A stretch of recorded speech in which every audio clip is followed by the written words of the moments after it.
Thomas Reed loved watching the stars from the observation dome of New Haven Colony. The 12-year-old boy spent every evening there, pressed against the transparent barrier that separated him from the cosmos. His mother often joked that he was born looking at the stars, and maybe she was right. That evening was different, though. The stars were moving wrong. At first, he thought his eyes were playing tricks on him. But then more lights appeared, moving in perfect formations across the night sky. These weren't stars, they were ships. Massive ships that didn't match any human design he'd seen in his father's engineering books. The colony's alarm started screaming. Warning: unknown vessels detected. All civilians proceed to emergency shelters. This is not a drill. Thomas felt his heart jump into his throat.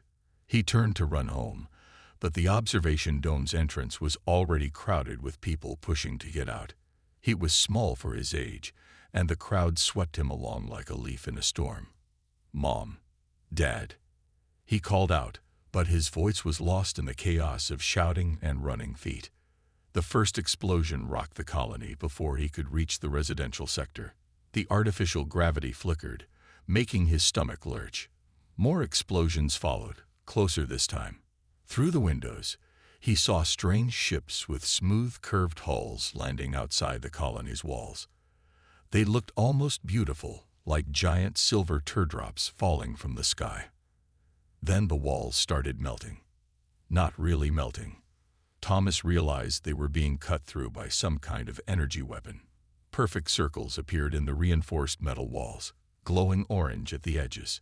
Figures stepped through these holes, wearing armor that seemed to flow like liquid metal. They were tall, at least 8 feet high, with 4 arms each. The aliens moved with military precision, their weapons ready. They weren't shooting to kill. They were shooting to stun. Thomas watched in horror as colonists fell unconscious wherever the strange blue energy bolts touched them. "Thomas." His mother's voice cut through the chaos. She was running toward him, his father close behind. "Run," his father shouted. "Get to the emergency." A blue bolt caught his father mid-sentence. Another struck his mother before she could reach Thomas. They both crumpled to the ground, unconscious but alive. Thomas ran. He didn't want to leave his parents, but their last command echoed in his head. "Run." He ducked into a maintenance tunnel, something he wasn't supposed to know about, but had discovered during his explorations of the colony.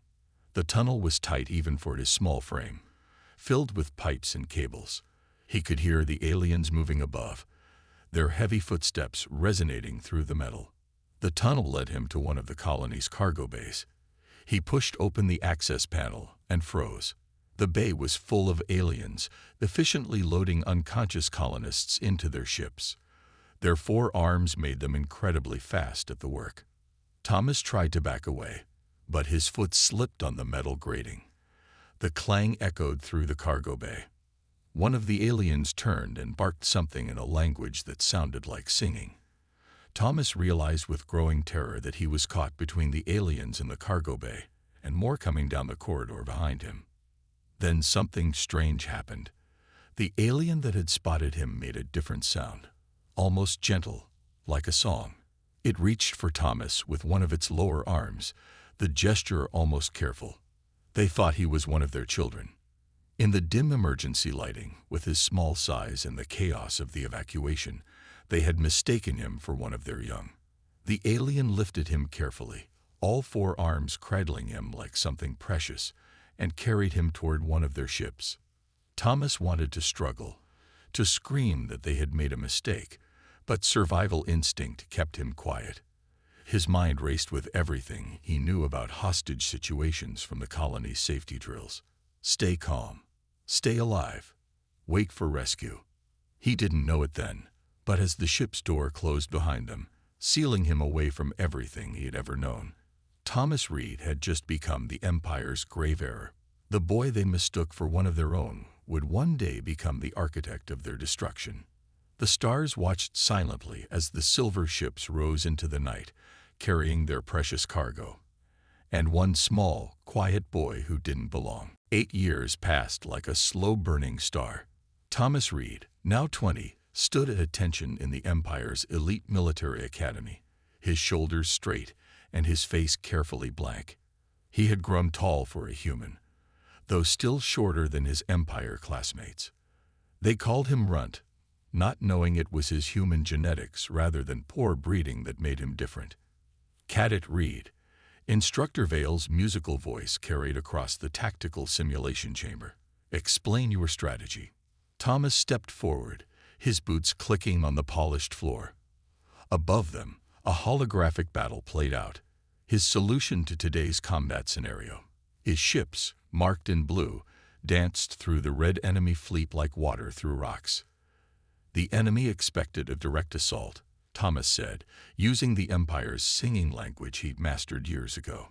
Their heavy ships were arranged to counter our standard attack patterns, so I didn't give them what they expected. The instructor's 4 arms moved in approval gestures. You sacrificed 2 light cruisers to draw their fire. Yes, sir. The enemy commander thought he had trapped a foolish, aggressive student. He didn't realize the real attack was coming from below the system's orbital plane.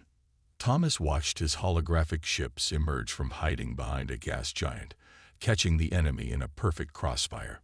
The simulation ended with total victory. His classmates shifted uncomfortably. They disliked how often he won, how differently he thought. What they didn't know was that every simulation was practice for the real battle Thomas knew would come. Every lesson was a weapon he stored away, learning how the Empire thought, how they fought, what they expected. Their arrogance made them predictable. Later that night, in his private quarters, a privilege earned through his top academic standing, Thomas touched the small metal disc he kept hidden in his wall. It was the only thing he had from Earth, a colony ID tag he'd managed to keep during those first confused days of his capture. The metal was worn smooth from years of worried touches. A soft chime announced a visitor. Thomas quickly hid the disc and opened his door. It was Kel, one of the few cadets who spoke to him regularly. The combat masters are talking about you again, Kel said, his 4 arms moving in excited patterns. They say you could be the youngest battle group commander in Empire history. Thomas allowed himself a small smile. They're too kind. Kind? You're a tactical genius. The way you think, it's so different from standard doctrine. Where do you get these ideas? If they only knew. Every brilliant strategy Thomas created came from human military history.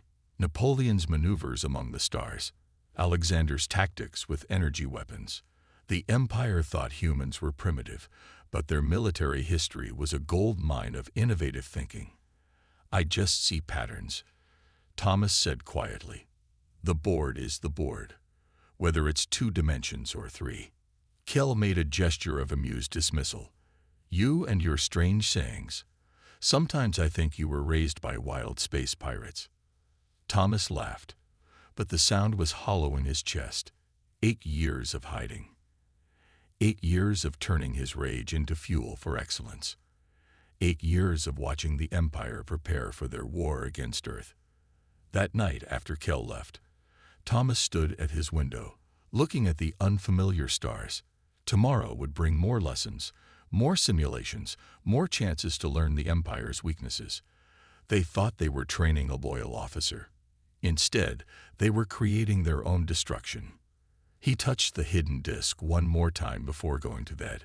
Somewhere out there, past all these alien stars, Earth was preparing for a war they couldn't win. Not unless they had help. Not unless they had someone who knew the Empire from the inside. Soon, Thomas whispered in English, the first word in his native language he'd spoken in years. I just need a little more time.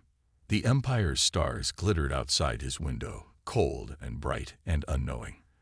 They had no idea that their perfect cadet, their tactical prodigy, was a human weapon being sharpened against them, one lesson at a time. Thomas stood in the back of the Empire's war room, his junior officer's uniform marking him as just important enough to be present, but not enough to be noticed. Perfect. The massive holographic display showed hundreds of Empire warships, all marked in glowing blue, facing the simple image of Earth and its colonies marked in red. The human defenses are pathetic, Admiral Voss said, his forearms moving in gestures of contempt. Their ships are primitive, their weapons outdated. This will be a simple conquest. Thomas kept his face carefully blank as rage burned in his chest. He'd waited years for this moment, to finally learn the Empire's full invasion plans. But now that it was happening, he could barely contain his anger. The Admiral continued, pointing at different sectors of space. We'll strike their outer colonies first. New Stanford here, Terra Nova there, and what about New Haven? Another officer asked. Thomas's heart skipped. His home. Already taken 8 years ago, the Admiral said. A test run, you might say. The humans didn't even put up a real fight. We've been using it as a forward base ever since. The casual way they discussed his home made Thomas's hands shake. He clasped them behind his back, maintaining his perfect military posture. The main assault begins in 30 days, the Admiral said. Our fleets will hit every human world simultaneously. Their primitive communication systems won't be able to warn each other in time. Thomas almost laughed. The Empire still thought humans relied on radio waves for interstellar communication. They knew nothing about the quantum entanglement networks Earth had developed. Their arrogance was going to cost them everything. After the briefing, Thomas walked quickly to his quarters. His mind raced with everything he'd learned. The Empire had assigned specific ships to each target. They had movement schedules, supply lines, command structures, everything he'd waited 8 years to discover. He sat at his desk and pressed his hand against the wall where his Earth ID disk was hidden. The cooled metal helped him think. I have to warn them, he whispered in English. But how? He was stuck on an Empire command station. Even if he could steal a ship, they'd catch him before he reached human space. He needed a better plan. A chime at his door made him jump. Enter, he called out in the Empire's language. It was Kell again, but this time his friend's forearms were tight against his body. A sign of distress. Thomas, you've been summoned to medical. They're doing random genetic scans of all junior officers before the invasion. The room seemed to spin. Genetic scans. After all these years of hiding, of careful deception, they were going to discover him because of a random medical check. When? Thomas asked, keeping his voice steady. Tomorrow morning. Kell's arms moved in patterns of worry. Are you all right? You look strange. Thomas forced a smile. Just tired. Thank you for telling me. After Kell left, Thomas sat in the dark of his quarters. He had less than 12 hours before they discovered he was human. Less than 12 hours to somehow steal the invasion plans and escape. He touched his Earth ID disk one last time, then began to plan.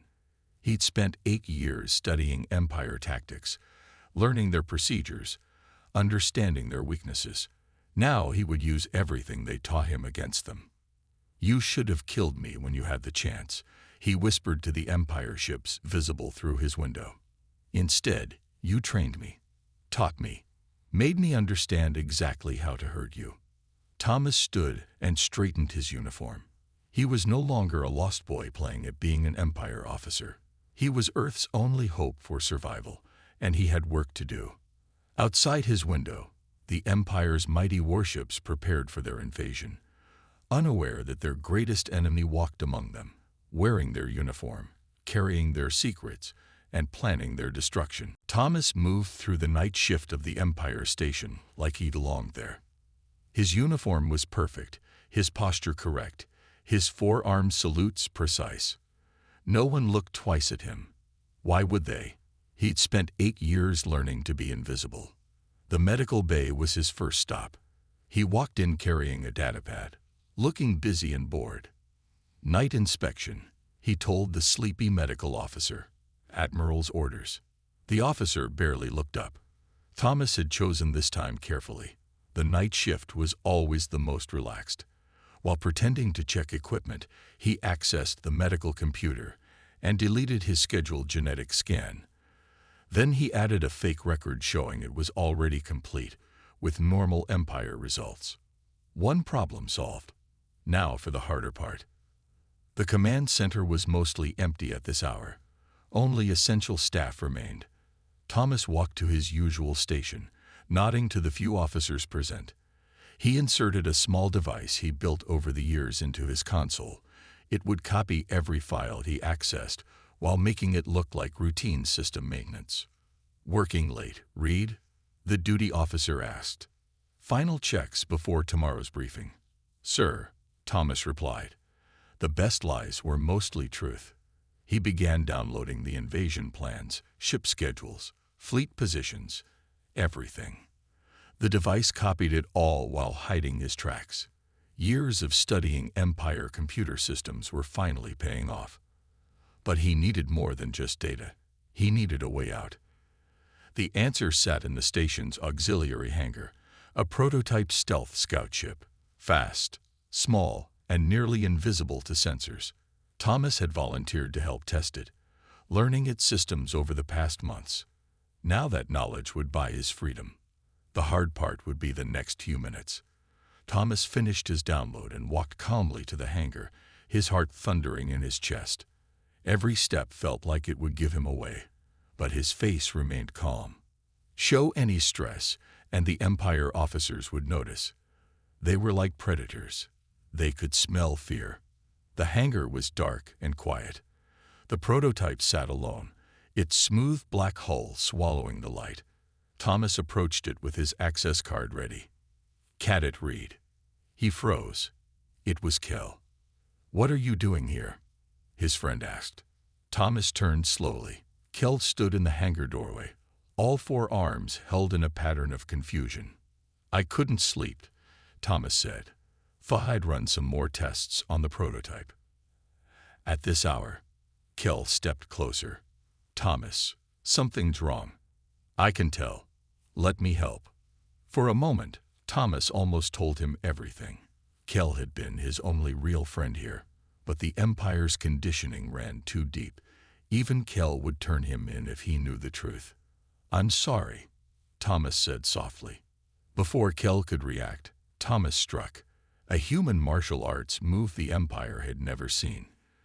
Kel dropped unconscious, and Thomas caught him gently. "You were a good friend," he whispered, laying Kel down carefully. "I hope you survive what's coming." The prototype systems came online silently as Thomas worked the controls.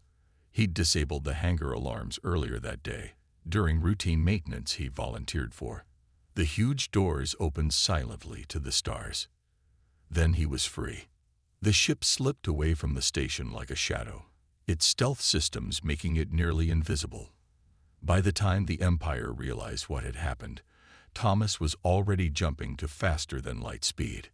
He set course for Earth, his hands shaking slightly on the controls. In his pocket, his Earth ID disc pressed against his chest like a promise kept. After 8 long years, he was going home. But this wasn't just an escape. In his ship's computers, he carried the Empire's complete invasion plans. And in his head, he carried something even more valuable: perfect knowledge of how they thought, how they fought, and how they could be beaten. The Empire had spent 8 years training their greatest enemy. Now it was time for them to learn exactly how big a mistake they'd made. The Earth military base was nothing like the Empire's grand stations. Its walls were plain metal, its rooms built for function rather than beauty. But to Thomas, it felt more like home than anywhere he'd been in 8 years. "You want us to believe that the Empire trained you?" General Adams asked, looking at Thomas across the meeting table. "That they didn't realize you were human for 8 years. They saw what they expected to see," Thomas replied. "A short, young cadet who worked hard and followed orders. Their arrogance made them blind." The room was full of Earth's top military leaders. They had spent 3 days questioning Thomas, checking his story, analyzing the invasion plans he'd stolen. Now they had to decide what to do with him. "The data he brought is real," Colonel Martinez said. "The Empire will attack in 23 days. Every colony, every outpost, all at once." General Adams stood up and walked to the window. Outside, Earth's defense fleet hung in the sky like stars that had fallen up. "Our ships are strong," Adams said. "Our soldiers are brave, but the Empire's technology is better than ours. Their ships are faster. Their weapons are stronger. But they're predictable," Thomas said quietly. Everyone turned to look at him. "Show them," Martine said.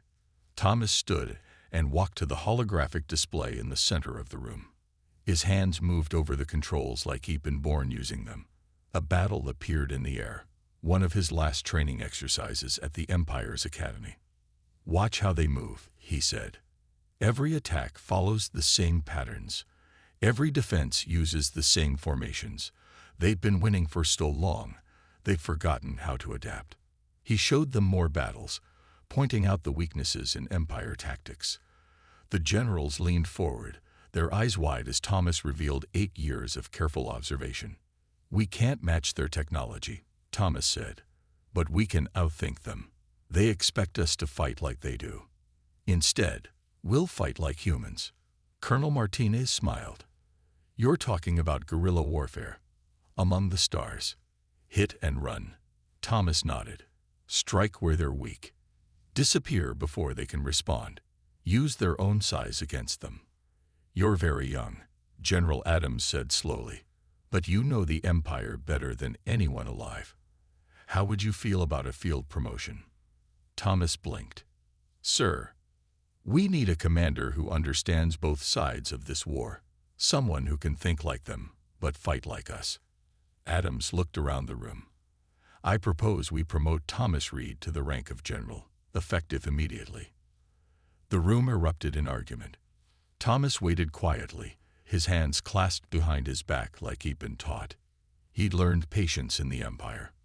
Finally, the vote was taken. The promotion passed. "Congratulations, General Reed," Adams said. "You have 15 days to turn Earth's fleet into an Empire killing machine." Thomas nodded, his face serious. "I'll need complete access to Earth's military history. Every guerrilla war, every resistance movement, every time a smaller force beat a larger one." "You'll have it," Martine said. "What else?" "Training facilities. The Empire will expect us to fight straight on, ship to ship. We need to teach our captains to think differently." As the meeting ended, Thomas stayed behind, looking at the holographic display of Earth's fleet. 8 years ago, he'd been a scared boy taken from his home. Now he was Earth's youngest general, preparing to fight the Empire that had raised him. "They taught me everything they knew," he whispered to the empty room. "Now I'll teach them what humanity can do when we're fighting for our survival." Outside, Earth's fleet began to move in new patterns, preparing for a kind of war the Empire had never seen before. The countdown to invasion had begun. The Empire's massive warships appeared above Terra Nova Colony exactly as planned. Their weapons were charged, their soldiers ready for an easy victory. Instead, they found an empty sky. "Where are their defense ships?" the Empire commander demanded. His answer came in the form of 30 small human vessels appearing behind his fleet, striking hard and fast, before disappearing again into the darkness of space. On his command ship above Earth, General Thomas Reed watched the battle reports coming in. Similar scenes were playing out across human space. The Empire would arrive at a target, expecting simple battles against primitive enemies. Instead, they found ghost fleets that struck from impossible angles and vanished before they could respond. Terra Nova report confirms 5 Empire ships disabled. His tactical officer announced. New Stanford reports similar success. Hit and run tactics working exactly as you predicted. "Sir." Thomas nodded. "The Empire expects us to defend our colonies directly. They don't understand that humans learned to give up ground to win wars long ago." He turned to the giant tactical display, showing battles across human space. Red dots showed Empire fleets. Blue showed human ships. The Empire had more ships, better technology, and stronger weapons. But they didn't have experience fighting an enemy who refused to play by their rules. "New message from Alpha Strike Group," another officer called out. They've successfully raided the Empire's supply lines near Centauri Base. This was Thomas's real strategy. While the Empire tried to attack human colonies, smaller human ships were slipping past their lines, destroying their supplies, and vanishing before the Empire could respond. Every failed attack cost the Empire resources. They couldn't easily replace this far from their home systems. "Sir," his communication officer's voice was urgent. "Empire fleet approaching Earth. It's Admiral Voss himself." Thomas smiled slightly. He'd been waiting for this. Voss was the same admiral who'd revealed the invasion plans, who'd spoken so confidently about crushing humanity. "Send the signal to all ships," Thomas ordered. "Operation Ghost begins now." Across space, human ships that had been harassing the Empire suddenly vanished. The Empire commanders celebrated, thinking they'd finally driven off the annoying humans. They didn't realize they'd fallen into Thomas's trap. Admiral Voss's fleet approached Earth proudly, their weapons ready to deliver the killing blow to humanity's homeworld. They never saw the danger until it was too late. "All ships, execute Maneuver Phoenix," Thomas commanded. From behind Earth's moon, from hidden positions near asteroids, and from the dark space between stars, the entire human fleet appeared at once. They struck the Empire ships from all sides, using attack patterns that no Empire commander had ever seen before. "They're trying to retreat," his tactical officer reported with satisfaction. "Not this time," Thomas said quietly. "Drive them toward the gas giant." The human ships herded the confused Empire fleet exactly where Thomas wanted them. The Empire's rigid training worked against them. They kept trying to form their standard defensive formations, even when those formations made them vulnerable. Multiple Empire ships disabled. The reports came in. "They're falling back in chaos." Thomas watched Admiral Voss's flagship trying to escape. The mighty Empire ship, once so proud, now fled from the human vessels hunting it. "Send this message to Admiral Voss," Thomas ordered. "The primitives send their regards." He watched the tactical display as more Empire ships were disabled or destroyed. Years of studying their tactics had shown him every weakness, every flaw in their strategies. Now humanity was exploiting them all. "Sir," his communication officer called out. "Other sectors are reporting similar successes. The Empire is retreating everywhere." Thomas nodded, but didn't smile. This was just the beginning. The Empire had awakened humanity's fighting spirit, and they were about to learn just how dangerous that could be. "Send word to all fleet commanders," he ordered. "Phase 2 begins now. It's time to take the war to Empire space." The stars watched silently as humanity's ships pursued their retreating enemies. The Empire had started this war expecting an easy victory. Instead, they had created their own worst nightmare, a human general who knew exactly how to beat them. The Empire's home system was beautiful. 7 planets circled a golden sun, their rings and moons creating paths of light through space. Thomas Reeves stood on the bridge of his flagship, watching the Empire's last defense fleet gather around their capital world. "All human ships report ready," his tactical officer announced. "The Empire's fleet is 3 times our size." "Numbers don't win wars," Thomas said quietly. "Pride loses them." He touched the Earth ID disc he now wore openly on his uniform. Today, after 8 years of hiding and months of fighting, everything would end where it began, with a child taken from his home. "Open a channel to all ships," he ordered. "Empire and human frequencies both." His communication officer looked surprised but obeyed. Across both fleets, every screen lit up with Thomas's face. "To the Empire forces," he began in their singing language. "You don't recognize me with only 2 arms, do you? I am Cadet Thomas Reed, graduate of your elite military academy. Or as you knew me, the runt who learned your tactics so well." He watched Empire ships pause in their formations as confusion spread through their ranks. 8 years ago, you raided a human colony called New Haven. In your haste to leave, you took a human child, thinking he was one of your own young. That was me." Switching to English, he continued, To all human forces, everything we've accomplished, every victory we've won, came because the Empire made one simple mistake. They thought humans were primitive, so they didn't look closely at the child in their midst. They taught me everything, their tactics, their technology, their weaknesses. He paused, letting his words sink in. Today, we end this war. To the Empire commanders watching, your formations are predictable. Your tactics are rigid. Everything you taught me in your academy, I've used to defeat you. You created your own destruction. On his tactical display, Thomas could see Empire ships beginning to move, but he knew their patterns better than they did. All ships, execute Operation Checkmate, he ordered. The human fleet moved like water around rocks, flowing through gaps in the Empire formation that only Thomas could see. Every time the Empire tried to counter, they found their own tactics being used against them. Multiple Empire ships disabled. His tactical officer reported, "Their formation is breaking." Thomas watched as the mighty Empire fleet fell into chaos. Every maneuver they tried, he had practiced in their simulators. Every tactic they attempted, he had studied in their academy. "Sir," his communication officer called out, "we're receiving the surrender signal from the Empire flagship." Thomas looked at the golden sun of the Empire's home system. "Put it through." Admiral Voss's face appeared on his screen. The Empire commander's 4 arms were held in a gesture of defeat. "You were just a child," Voss said in disbelief. "A human child." "I was," Thomas agreed. "Now I'm the general who brought down your empire."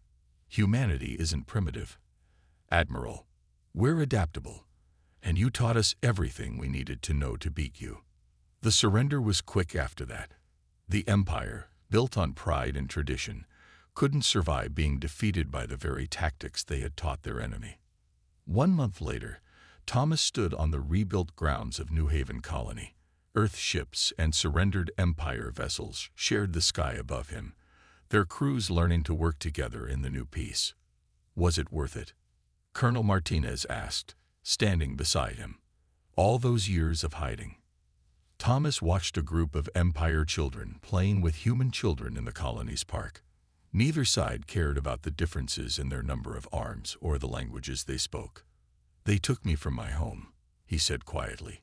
"But in doing so, they gave humanity the key to survival. Sometimes the biggest victories come from the worst mistakes."